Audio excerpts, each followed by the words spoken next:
Capone stars Tom Hardy as the infamous gangster, and it is written and directed by Josh Trank, the man behind Fantastic. oh,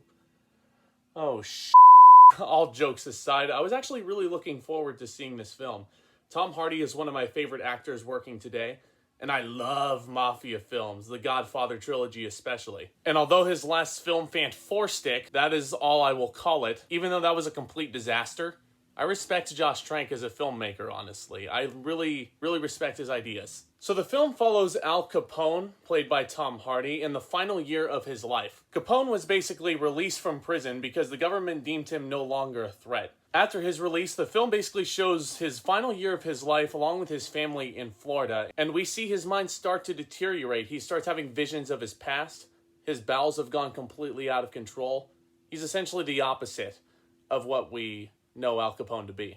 So just from that brief description I gave you guys, I clearly did not expect this film to go the direction it did. And I gotta give Josh Trank credit where credit is due, because honestly, his concept is the biggest praise that I can give this film. It's a really intriguing concept. Take a guy just based off of name recognition alone, because unless you're living under a rock, I'm pretty sure most of you know who Al Capone is.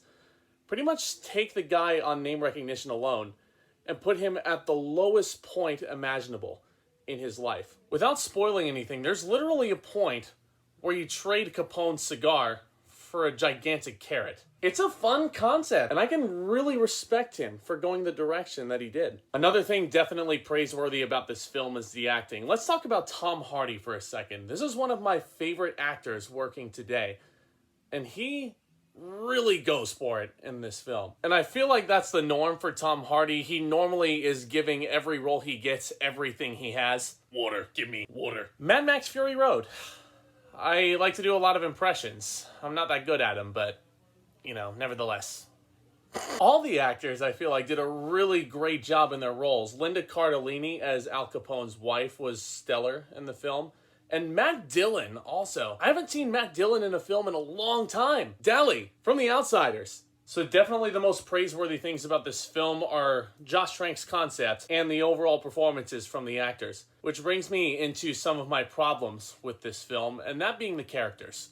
When you have a story as infamous as Al Capone's, and how much bad he has done, kind of makes it hard to root for the guy. And also, I felt like the concept, while intriguing, didn't really leave behind a whole lot of stakes. There is a point, without spoiling anything, where Capone basically mentions that he's stashed away $10 million somewhere, but because of his dementia, he forgets where he has put it. That, I felt, was the only real big point of conflict. Everything else, this is pretty much his last year of his life, like I mentioned, and you don't really feel like there's much for him to accomplish. And because of the fact there's nothing to really accomplish here, there's no sense of urgency, unfortunately. You feel sorry for him for sure, but there's nothing for him to do. And that brings me to my biggest issue with this film, is that unfortunately, in terms of the tone, it's very inconsistent. Just as an example, like I mentioned, Capone is suffering from dementia at this point, and he has a lot of really graphic visions throughout this film. Very gory, very tense. But then it'll turn out that the scene was being played for a laugh. Now, I, for one, have known people that have suffered from dementia, and it's a tragic thing to see. And this film played a lot of those moments as if it was a comedy,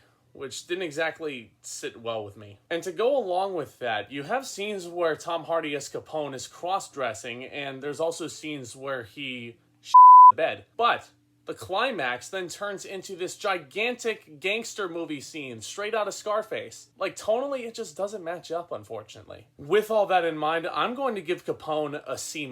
I really admire Josh Trank's vision and his idea behind this film and all the performances involved, especially Tom Hardy's gigantic turn. But unfortunately, the overall tonal inconsistencies and some technical issues, mostly with choppy editing, unfortunately, those are too far in between.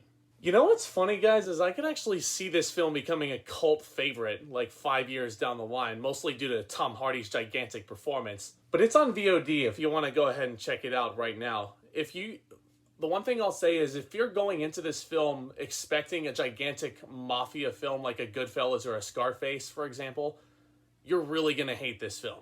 Guys, thank you so much, as always, for watching. I really, really appreciate your support. If you like what you're seeing right now, go ahead and like, share, and subscribe down below. Look forward to more reviews very soon. You guys are the best. And with all that being said, back talk, commence.